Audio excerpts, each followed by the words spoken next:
I'm gonna be honest with y'all. I don't think he's a binding vow merchant. I just think he's the strongest sorcerer.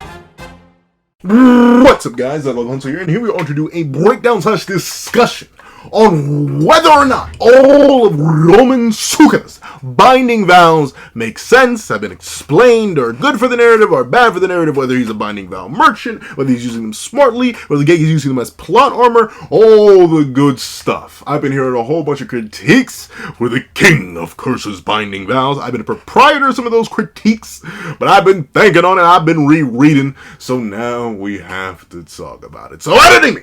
You know exactly what time it is. Are you ready? 3, 2, 1, go. What's up, guys? That guy with a pencil here. Fun fact, I do happen to have it on me and keep it on me at all times. And another fun fact, Roman Sukuna uses binding vows. He uses binding vows more than any other character in the narrative. In fact, no, I can't say that. I can't say that because I'm thinking of 3 binding vows in particular. And I can't say, well, actually 4, 5, maybe you could say he uses binding vows, at least on himself, more than any other character in the narrative combined, but I don't think so. I think, like, if you count every individual binding vow, I think there's more, because, like, there's Yuji's binding vow, then there's the binding vows made with Kokichi Buddha. So, like, there are a couple binding vows out there, plus the Nanami's binding vows. So still, Sukuna is undeniably, I will not even bear the lead on this, he's undeniably the most frequent user of binding vows. Especially in rapid succession, at least in terms of different types with different effects. However, I think this only adds to his character and doesn't actually contradict the narrative or give Sukuna plot armor or anything like that. Let me just tell you out front and let me explain why. So obviously the most famous, or I suppose infamous binding vow is this one right here. The binding vow that allowed Roman Sukuna to simply say, Big Raga, that's a nice little clean little technique you got there, my boy. That's why you my shadow for real, for real. Hold on. Let me cop that and cop the world slash. The slash or the dismantle that cuts the world. Spatial slash, if you will. The one that allowed him to defeat Satoru Gojo while, well, you know, looking like this. Missing a hand, missing some feet, missing everything. Missing even some eyes. So, this is the most infamous one. And there's one thing I'll give. This binding vow doesn't get explained for a while. This obviously happens way back in 236. It gets an explanation for how it works and how it functions properly all the way in 255. Now, you may be saying, well, Pencil Man, that's only 19 chapters. That ain't that long. Y'all. Ignoring all the breaks that took place between 236 and 255, that's 19 chapters, unless my math is wrong. 19 chapters at a bare minimum is like 5 months, because 4 weeks in a month, and then a chapter every week. But there were breaks. So there is at least nearly a 5-month, if not more, break between the execution of the binding vow and the explanation of it. That, I'll admit, I'm not the biggest fan of, but it makes sense in terms of the trade-off. What's explained about the binding vow that Sukuna made all the way back in 200, I guess you could say in the void space between 235 and 236, the space we don't actually get to see, is stated clearly in 255. Dismantle is a slash that cuts the world, and was broadened, and, English. Dismantle is a slash that cuts the world and has a broadened curse technique target, so activating it requires the Enma palm sign, like when activating Malevolent Shrine. However, before transforming, when he had half his arms, Sukuna imposed a binding vow on the activation condition so he could cut Gojo. Now he must satisfy both the palm sign and curse chant conditions for the slash that cuts the world, and direct the curse technique with hand signs. So, essentially, the binding vow that Sukuna made is that for the first time he ever got to use the world slash, a technique he did understand the concept of but just wasn't able to immediately use, he got to do it for free. But, just like with a lot of things in life, while the first time may be free, the next time you gotta pay for it. And the big cost was that Sukuna simply could not use the world-cutting dismantle as freely as he hypothetically could because he needed to use it in a particular way against Satoru Gojo. Since he was left handless and really just in a really bad state by the end of 235, he could not use the world-cutting dismantle. It's implied at not even just at the end of, but during 255, that ultimately Sukuna couldn't even really do the World Claim Dismantle, just based on the fact that he needs to form the Enma hand sign. The Malevolent Shrine, yeah, he needs to have two hands to do that. And he simply couldn't do that the way he was at the end of 235. So he made the Binding Vow in order to allow that technique, well, motionless technique activation. But that came with the cost. The cost that now Ryoma Sukuna just can't do it. At least not without meeting the criteria of the chance, which requires the multiple mouths, the multiple hand signs, which requires his 4 arms, and the direction of it. Essentially now, the World Claim Dismantle went from something he may have been able to do with just 2 hands and no chance, to something he needs to use 3 hands and a bunch of chance for. It went from something that he could have spammed to something that now basically requires extremely specific criteria. And at least in my opinion, that's a pretty fair trade-off, especially considering we know for a fact he can do motionless activation. He just skipped out on it for the one time and ultimately made the technique that would be infinitely more broken if he could spam it, less broken, because now he needs to direct it, he needs to chant for it, and he needs to do the hand signs for it. That's a pretty big nerf, and that's the big thing about Binding Vows, especially when made with oneself. It's a trade-off of giving up something that you could do for something in exchange. Ultimately, Sukuna gave up ease of access to the World Slash so he could have a really easy use of access to it. Think of Nanami's Binding Vow all the way back at the beginning of the series, where he limits himself to about 80% of his cursed energy throughout a majority of the day until he hits that overtime where he gets 120%, limiting oneself at one time in order to do something else better later. But in this case, for Sukuna, you had him unlimit himself the first time at the cost of being able to do something later. He flipped the conditions of Nanami that he had set up. For that, I think it's fair. Obviously, the cost-benefit analysis for Sukuna is massive, considering he is a 4-armed creature, and a 4-armed 2-mouth creature. Naturally, if he wasn't ganked to the moon after this, he would be able to use the World Claim Slash, even in its more limited state, a lot easier, but once again, he let himself get ganked to oblivion and lose 2 arms. And, a mouth. And, a lot. That boy just let himself go through it, and thusly he lost access to the World Claim Dismantle. Which, in my opinion, makes the Binding Vow kind of fair. While the explanation is delayed, and I will give Gege flack for that, I think if you're going to drop something like that, you should have dropped it then. I get why not, and I get why we get the explanation later, even if I don't like it from a writing standpoint. So I'll give that. However, we do have some more Binding Vows that we need to cover. The next major Binding Vow that we do learn about is this one. Shockingly enough, Sukuna doesn't actually use too many. But the thing is, he used the big 3. The 3 that a lot of people are concerned about. Or technically, he doesn't even use this third one that we're going to talk about in a little bit. He sort of just does it, and it's a little bit confused on the interpretation of this, but we'll get back to that. But with this being the case, Sukuna goes on a little bit of Binding Vow barrage here, where Yuji Itadori is forced to face Ryoma Sukuna in his domain expansion. Allow me to run back what the narrator has declared. With the return of Malevolent Shrine, the king's domain returned to its master in a shower of black sparks. A change of palm signs, a cursed technique with... A change of palm signs, a cursed technique with a part of the brain unaffected by unlimited void, and the operation of a barrier technique. Having survived the black flashes, Ryoma Sukuna generates a Malevolent Shrine without a decrease in the effective area or output through imprecise elements and an impromptu Binding Vow. Now, initially, I myself was confused about this. I was like, what the... what does that even mean? What do you mean an impromptu Binding Vow? You don't tell us what that is. Not initially. But we see, after Yuji figures out that the domain probably can't last all too long, the narrator explains, Yuji Itadori is right. Even with his back against the wall, Ryoma Sukuna isn't lowering the difficulty of his barrier technique. As in Shibuya, he isn't using a barrier to divide his technique's effective range and the outside world. Covering the domain with an extraterrestrial and external shell provides an escape route. The Binding Vow disappears, and the effective range shrinks, the domain specifications change, and the guaranteed hit activates within the manifested landscape of mental imagery. That makes it impossible to notice Maki Zenin, who has no cursed energy, and Sukuna is currently incapable of maintaining this high-level domain. So, what did he do? What did he sacrifice? Number one, he had to change the entire technique pathing. Now, of course, that's kind of nonsense to us, because we just don't know how cursed techniques work. We know they're stored in the prefrontal cortex. They're right around here. That's where Sukuna gestures to when he explains that Gojo kind of messed his brain up. But For Sukuna, he kind of just moved it. Now, I'll admit, that's pretty nebulous, right? Not even me. But also, I think the binding vow that's applied here is the 99 seconds. The fact that domain can't be maintained for that long. And it seems like, at least for this one, he kind of needs to remain stationary. He doesn't actually get to move all too much. Where previously Ryomen Sukuna would charge about his domain and go absolutely buku crazy and buku bonkers on individuals, he kind of just stands there, floating in this massive mass of his construct, rather than actually attacking anybody. So, if I had to hazard a guess, the binding vow meant you cannot move.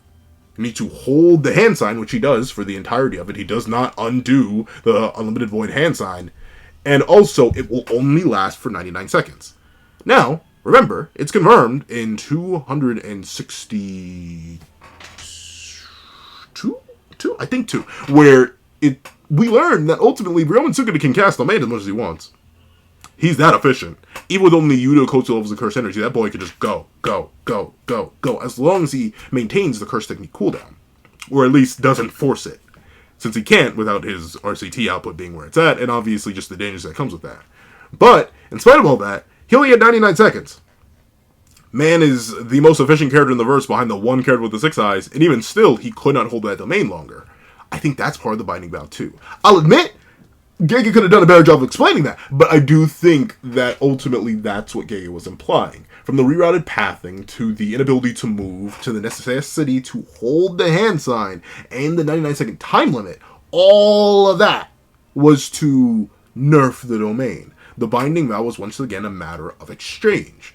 In order to give up a lot of the freedom that comes with that domain expansion, to keep it at max output and max range in order to make sure Maki Zen gets cut up, you can't do what you used to do.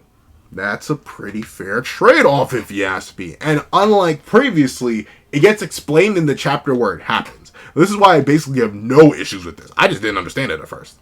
I'll be completely honest, I can't read. And hey, I may still be wrong. If y'all think I'm wrong on this, completely correct me.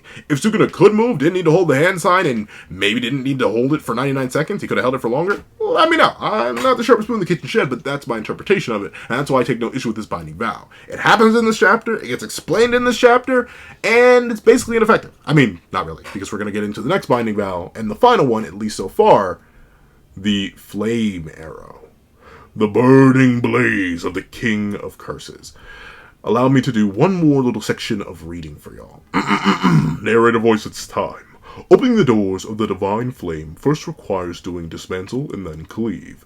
It has firepower, but the flames aren't fast, and the effective range is short. To solve these problems, Sukuna entered into a binding vow. Sukuna can't use the divine flame when he's outnumbered except when his domain is open.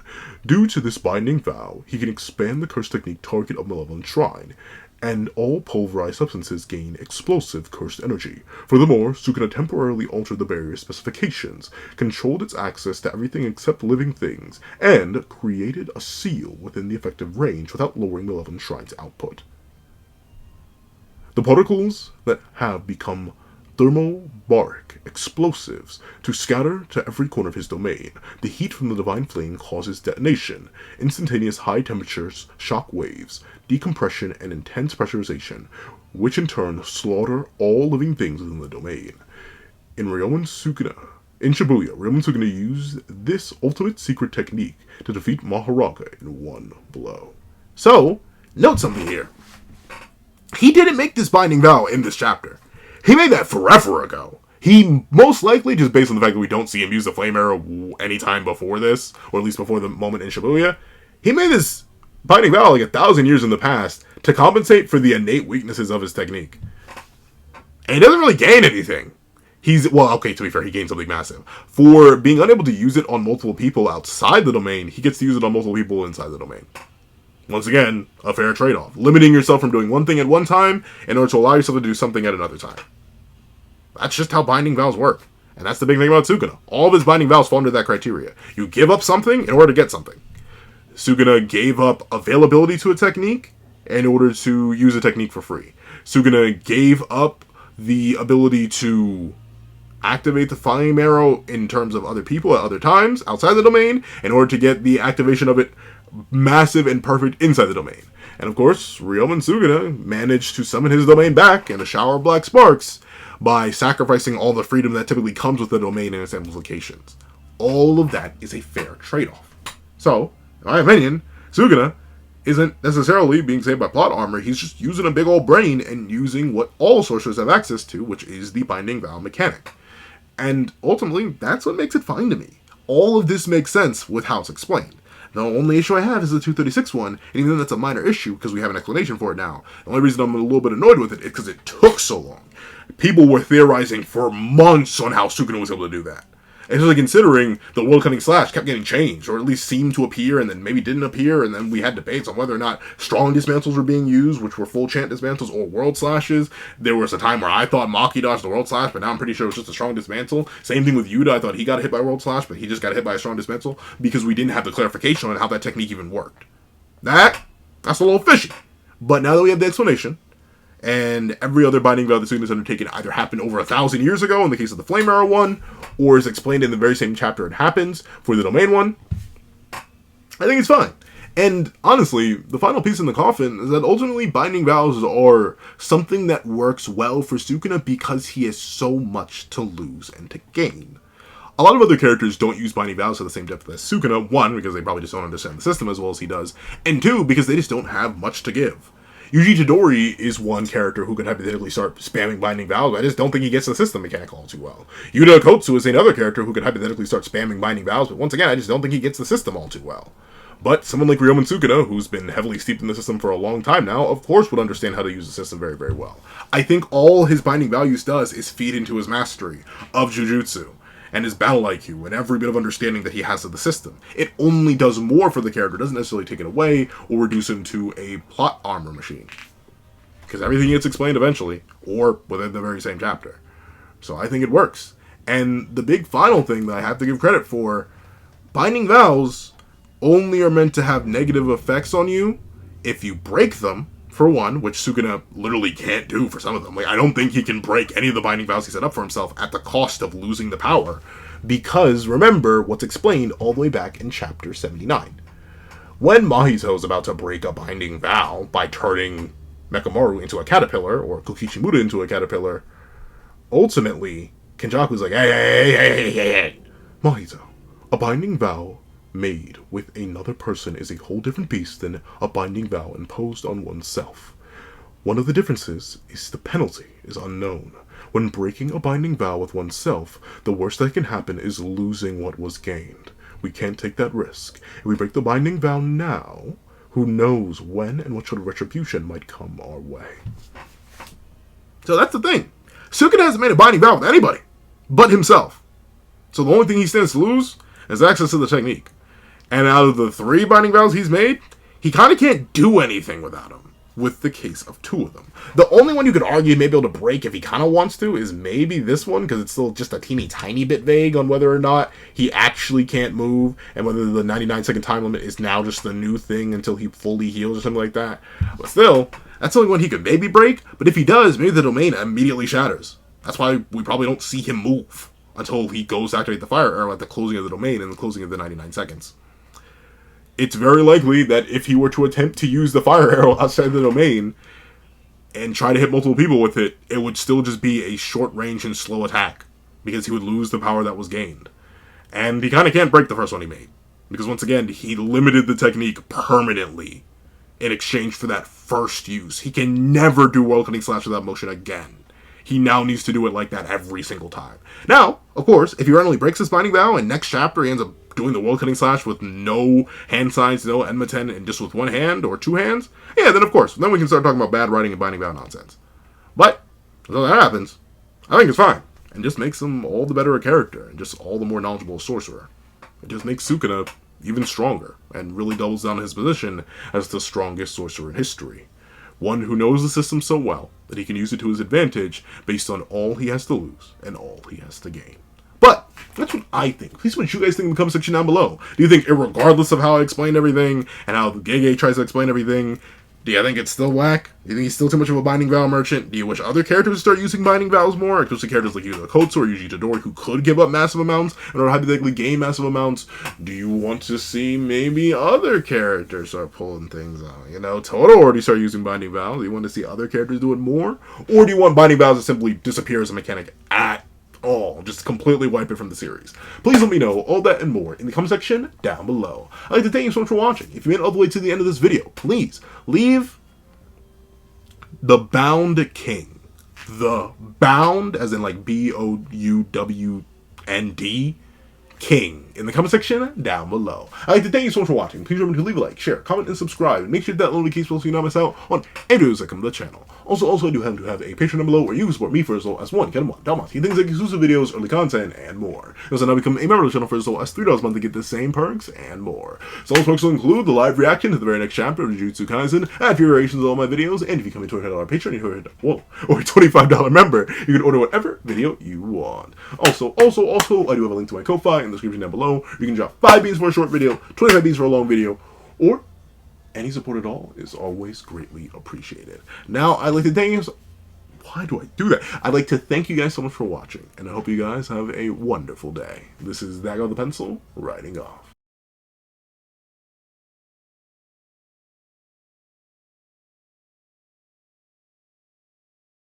I'd like to give a thank you to our $3 members, Sukuna Plays, Greyhound, Kids Void, Astro, Eternal Flame, King Sukuna, NMA, Real Rare, Paris Arnold, G Prosper, and Red Wolf 4765. And I'd like to give a thank you to our $5 patrons, Steron, Sean, Sammy, Midnight Lord 21, Kevin Encarnacion, Josh Brown, and A+A.